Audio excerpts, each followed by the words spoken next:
Ya,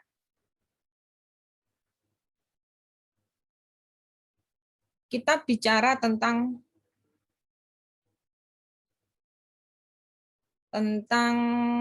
muatan budaya dalam konseling ya. Apa itu muatan budaya dalam konseling? Ini saya mau share screen, tolong.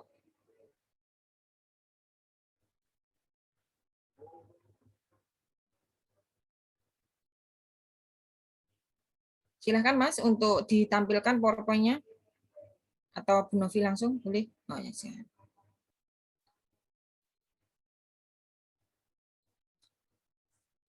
Ya, muatan budaya dalam konseling. Kalau dalam konseling itu sudah disadari kita ada perjumpaan budaya antara budaya klien dan budaya konselor.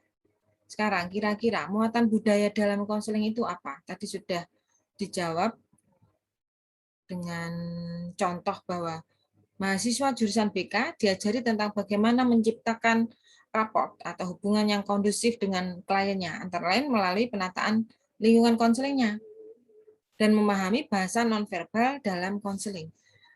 Kalian ketahui bahwa penataan lingkungan dalam konseling itu sangat mempengaruhi sekali.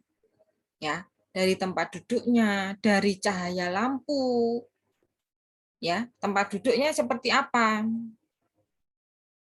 Ada jaraknya berapa? Seperti itu. Termasuk itu ruangannya gelap atau sudah jelas terang. Ya, termasuk bagaimana suara yang mengganggu ada tidak. Nah, itu akan membantu efektivitas dalam pelaksanaan konseling yang dilakukan oleh konselor, ya, termasuk bagaimana menggunakan bahasa nonverbal dalam konseling. Kalau melihat, pernah nggak kita melakukan konseling, tahu-tahu ternyata konselornya sering mengedipkan mata, apa yang terjadi? Apa yang dirasakan?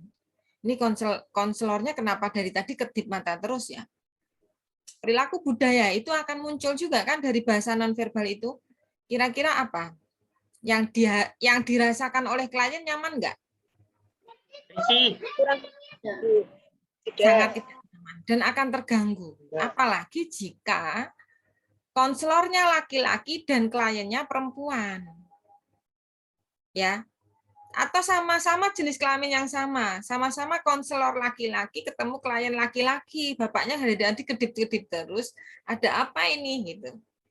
Ya, pasti. Nah, di sini perilaku budaya yang terlibat dalam relasi konseling itu akan mempengaruhi efektivitas konselingnya.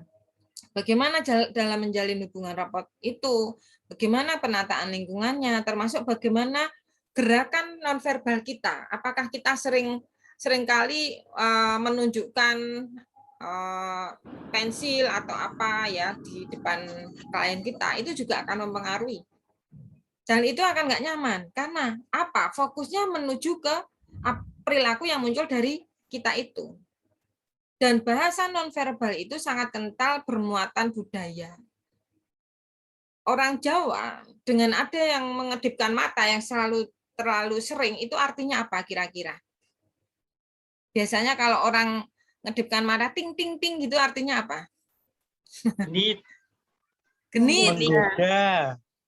Apalagi? Menarik. Menggoda. Menggoda. Ya. Gitu ya. Nah, itu bahasa nonverbal sangat kental dengan bermuatan Jawa. Sekarang, siapa yang mau mencontohkan lagi bahasa nonverbal yang kental dengan muatan budaya apa? Gerakan kita. Menggerakkan tangan, Bu. Menggerakkan tangan yang seperti apa, Mbak Alim?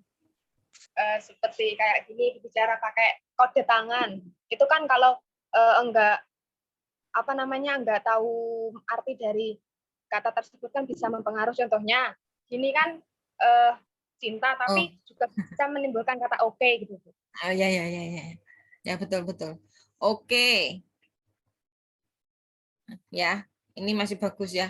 Kalau gini, nah, nanti ada lagi. Ini. Nanti kita akan ketemu dengan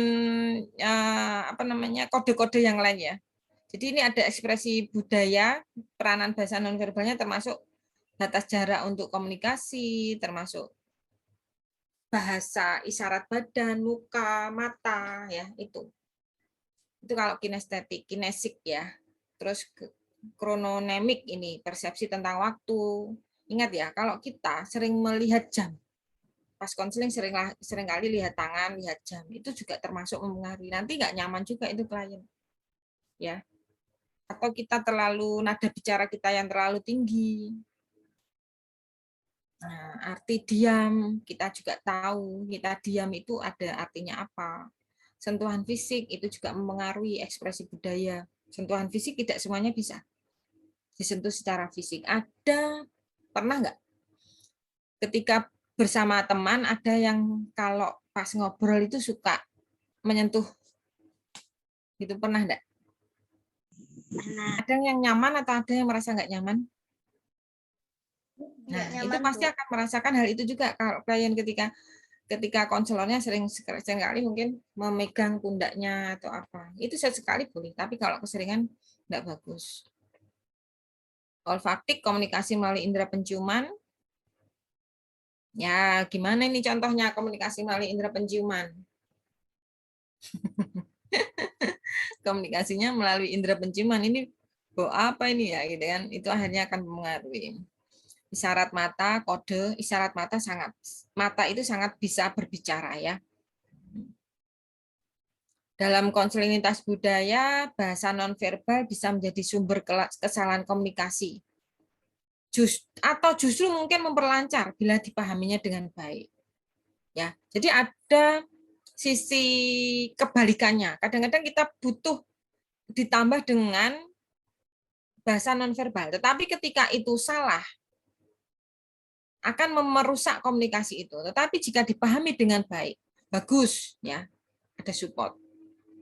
Nah, itu akan akan memperlancar pemahaman yang dipahami oleh klien. Coba kalau seandainya saya bilang bagus, ada apresiasi, bagus kali ini kamu sudah tidak terlambat lagi, besok diulangi lagi ya untuk datang tepat waktu ketika pembelajaran.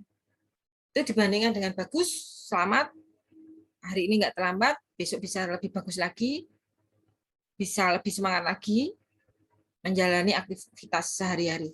Oke, siap, laksanakan, siap Bu. Nah, itu akan berbeda. Ya, jadi dalam konseling lintas budaya, sebenarnya bahasa nonverbal itu perlu nggak kira-kira ketika kita melihat arti kata konseling lintas budaya ini dalam bahasa nonverbal menurut Friedman?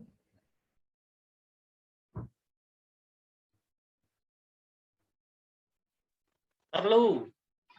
Perlu. Dalam konseling sangat perlu adanya bahasa nonverbal. Tapi ingat, jangan sampai kita melakukan kesalahan dari nonverbal yang kita lakukan. Karena apa? Bisa menjadi miskomunikasi. Berarti gunakan bahasa nonverbal yang memang sama semuanya artinya. Oke, semuanya begini enggak? Oke, semuanya begini? Sip, semuanya begini sama ya? Pis semuanya begini belum tentu. Pis ini semuanya pis begini enggak? Swear. Tidak. Beda. Makanya kalau sudah gunakan bahasa nonverbal yang memang sama ya. Kalau mengangguk-anggukkan kepala tanda setuju ada. Kalau orang India begitu ngomong tidak, nehi gini gimana? Geleng-geleng Ibu. Kalau ngomong ya geleng-geleng. Ngomong enggak? Ngomong iya Kalau- geleng-geleng atau ngomong enggak geleng-geleng? Sepertinya Kalau ngomong iya geleng-geleng terus, Bu. geleng-geleng. Tapi kalau Ngomong kita iya, ngomong enggak geleng-geleng gitu. Ngomong enggak geleng-geleng. Ngomong iya geleng-geleng. Ngomong iya geleng-geleng. Iya. Nah, itu hati-hati ya. Jadi makanya kita perjelas seperti itu. Gunakanlah bahasa nonverbal yang memang artinya sama dari beberapa budaya yang sama ya dengan klien kita.